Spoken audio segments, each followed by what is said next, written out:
وما كان لنبي أن يغل ومن يغل يأت بما غل يوم القيامة ثم توفى كل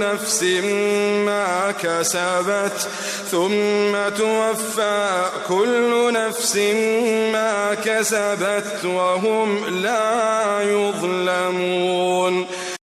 او لنبی نه داسې نشي کېدای چې هغه د خیانت وکي او چا چې خیانت وکړ نو د قیامت پر ورځ به د خیانت سره رودرمي بیا به هر نفس د هغه د عمل پیره بدله ور کړی شي او په هغه به ظلم ونه کړی شي. أفمن اتبع رضوان الله كمن باء بسخط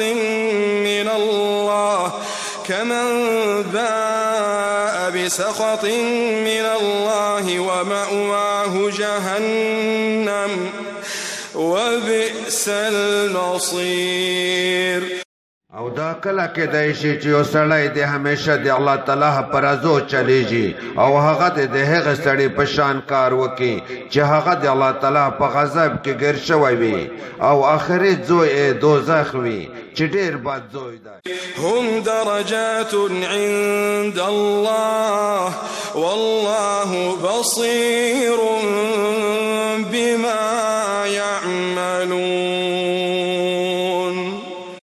الله تعالی په نزد بیل بیل درجه ولدي او الله تعالی شل دین کیدای هغه عملین لرا چې دې کوي. لقد من الله على المؤمنين إذ بعث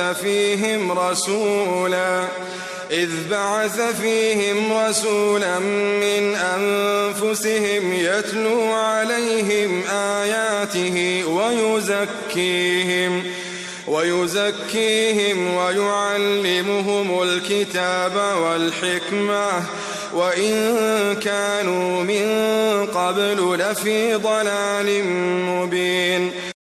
خامخا پرشتیا سره الله تعالی په مومنانو باندې احسان کړی دی کله چې دوی ته د همدې د نفسونو جنس څخه یو رسول راولېږه چې دوی ته د هغه الله تعالی آیاتونه تلاوت کوي او دوی پوهوي او دوی ته د کتاب او حکمت سنت تعلیم ورکوي او یقینا دوی له دې نه مخکې په ښکاره ګمراهۍ کې وي.